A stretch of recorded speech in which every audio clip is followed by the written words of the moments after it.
World క్రికెట్లో ఇప్పుడు వినిపిస్తున్న పేరు టెంబా బౌమా. ఆస్ట్రేలియాపై 5 వికెట్ల తేడాతో నెగ్గి south Africa world test championship సాధించింది.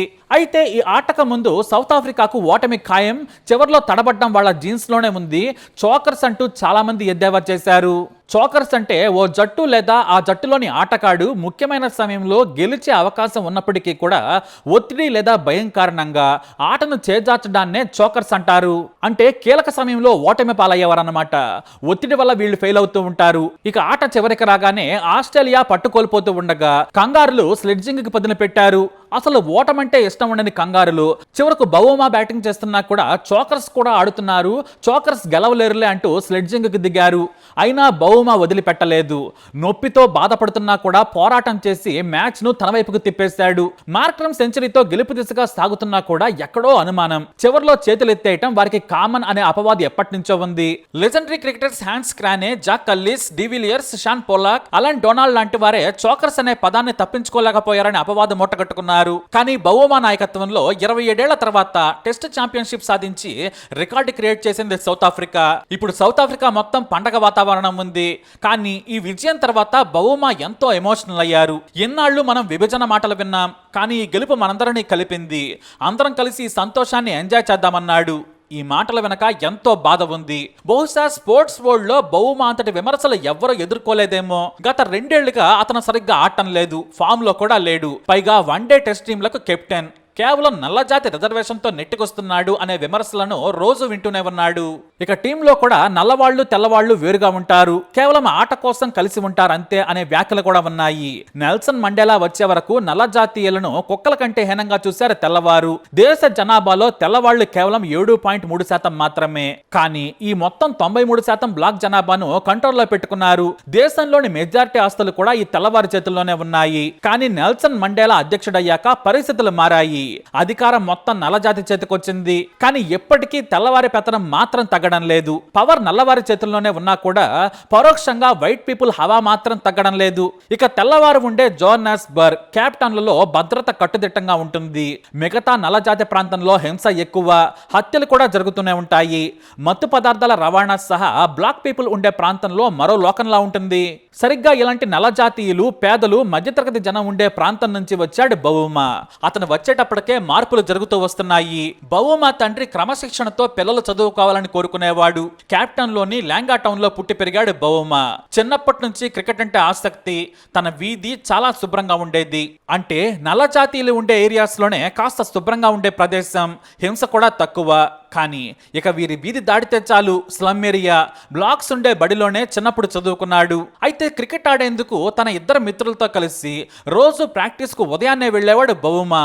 సరైన బ్యాట్ కూడా ఉండేది కాదు. అయినా ఆట మీద మక్కువతో కసితీరా ప్రాక్టీస్ చేసేవాడు. అయితే జోహాన్నెస్బర్గ్ కు కుటుంబం మొత్తం షిఫ్ట్ అయ్యాక బౌమా దశ మారింది.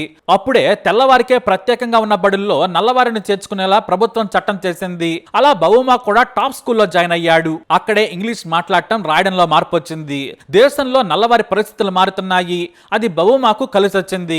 ఆ తర్వాత మరో ప్రెస్టీజియస్ కాలేజీలో జాయిన్ అయ్యాడు.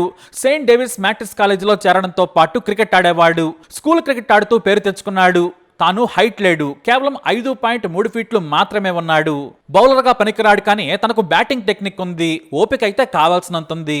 దీంతో అదే బ్యాటింగ్ మీద దృష్టి పెట్టి సోవియట్ క్రికెట్ క్లబ్ లో జాయిన్ అయ్యాడు.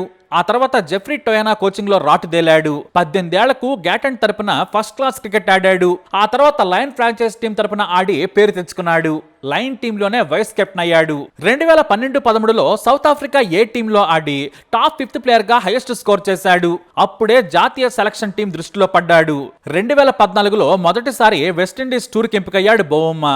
మకాయే యాంథనీ మొట్టమొదటి బ్లాక్ క్రికెటర్ గా సౌత్ ఆఫ్రికా టీంలోకి ఎంటర్ అయ్యాడు. ఆ తర్వాత బౌమాకు అవకాశం దక్కింది. 2016లో మొదటి సెంచరీ చేశాడు. ఫస్ట్ సెంచరీ చేసిన బ్లాక్ క్రికెటర్ గా కూడా రికార్డు బౌమా పేరు మీద ఉంది. దేశంలో బ్లాక్ క్రికెటర్లకు మంచి రోజులు వచ్చాయని టాక్ మొదలైంది. కానీ ఆ తర్వాత వరుసగా బౌమా ఫెయిల్ అయ్యాడు. కానీ టీంలోనే ఉన్నాడు.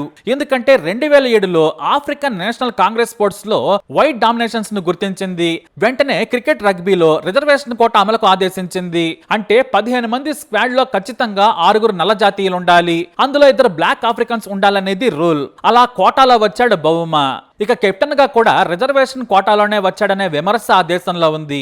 క్వింటన్ డికాక్ ఒత్తిడిని తట్టుకోలేకపోతున్నాడని అతన్ని తొలగించి బౌమాకు పగ్గాలు అప్పగించారు. ఫెయిల్ అయిన ప్రతిసారి రిజర్వేషన్ కెప్టెన్ అనేవారు. బాగా ఆడితేనేమో నల్లజాతికి ఆదర్శవంతమైన ఆటగాడని పొగుడుతారు. ఇలా ఆడని ప్రతిసారి బౌమా విమర్శలు ఎదుర్కోవాల్సి వచ్చింది. దీంతో తాను బరిలోకి దిగిన ప్రతిసారి ఆయన విమర్శలను గుర్తుంచుకొని మరి ఆడేవాడు. ఇక డబ్ల్యూటీసీకి ముందు కూడా అసలు సౌత్ ఆఫ్రికా సులభమైన టీంల మీద గెలిచి ఫైనల్ కు చేరుకుంది.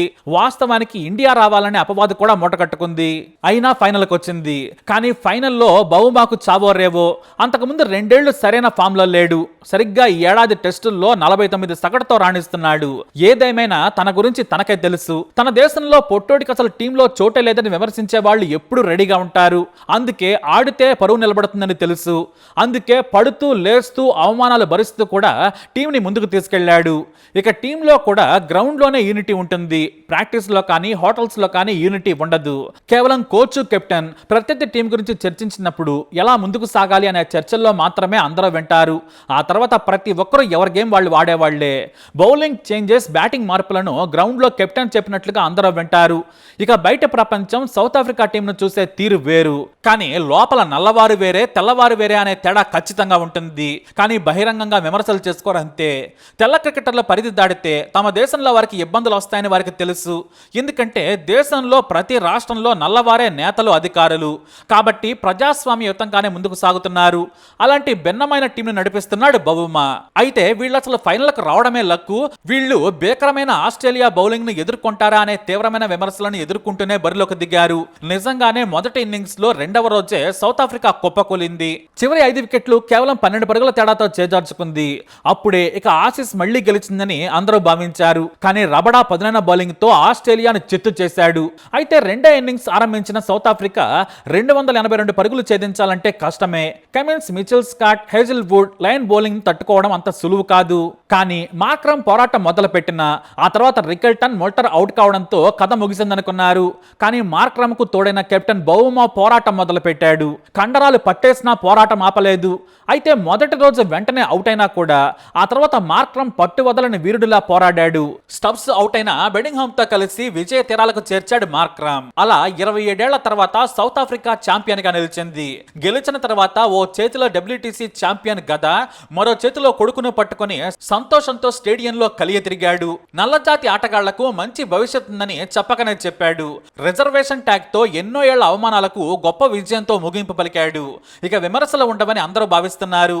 ఈ విజయంలో తాను కూడా 66 పరుగులు చేసి టీంను గెలిపించేందుకు పోరాటం చేశాడు. సౌత్ ఆఫ్రికా సోషల్ మీడియాలో ట్రోల్ చేసిన వాళ్ళంతా బౌమాను పొగుడుతున్నారు. రిజర్వేషన్ ట్యాగ్ తో ఉన్నా కూడా తన బాధ్యతల నుంచి బౌమా పారిపోలేదు. విమర్శలకు భయపడలేదు. అవమానాలకు కుంగిపోలేదు. వాస్తవానికి వరల్డ్ కప్ స్క్వాడ్ సమయంలోనే సౌత్ ఆఫ్రికా టీంలో నల్లవారికి ప్రాధాన్యం ఇవ్వలేదని ఆ దేశ క్రీడా శాఖ మంత్రి ఎంబిలా క్రికెట్ సౌత్ ఆఫ్రికా బోర్డుపై ఆగ్రహం వ్యక్తం చేశారు. కేవలం రబడాను మాత్రమే బ్లాక్ ఆఫ్రికన్ కోటాలో ఎంపిక చేశారు. మరొకరు ఎక్కడ? మిగతా వారంతా కూడా బ్రౌన్ కలర్ ఆటగాళ్లే, నల్ల జాతీయులు కాదన్నాడు ఆయన. కానీ సరైన టాలెంట్ దొరకలేదని బాహాటంగానే క్రికెట్ సౌత్ ఆఫ్రికా ప్రకటించింది. అంతెందుకు, ఇప్పుడు నల్ల జాతీయులు ఉన్నా కూడా ఫైనల్ 11 లో ఉన్నది ముగ్గురే. అందులో బౌమా కెప్టెన్, ఆ తర్వాత రబడా ఉన్నాడు. కేశవ్ మహారాజ్ ఉన్నా కూడా అతను భారతీయ మూలాలున్న ఆటగాడు. కానీ టాలెంట్ కు ప్రాధాన్యం ఇస్తేనే గెలుస్తామని క్రికెట్ బోర్డు కాస్త సీరియస్ గానే ఉంది. అందుకే ఆ టీం విజయాలు సాధించగలుగుతుంది. ఇప్పటికీ రిజర్వేషన్ ఇస్తున్నా కూడా సౌత్ ఆఫ్రికాలో బ్లాక్స్ నుంచి సరైన టాలెంట్ దొరకడం లేదు. అదే తెల్ల జాతి నుంచి మాత్రం పోటీ ఎక్కువగా ఉంది. అందుకే బౌమా నల్లజాతి క్రికెటర్లకు ఆదర్శం. ఎన్నో విమర్శలు వచ్చినా తన ఆటతో నోరు మూయించాడు. ఇప్పుడు అదే ఆటతో అందరి మనసులు కూడా గెలుచుకున్నాడు. మరి బౌమాపై మీ అభిప్రాయాన్ని కామెంట్ ద్వారా తెలియజేయండి. ఇప్పుడు లైక్ చేయండి, షేర్ చేయండి, మా ఛానల్ సబ్స్క్రైబ్ చేసుకోండి.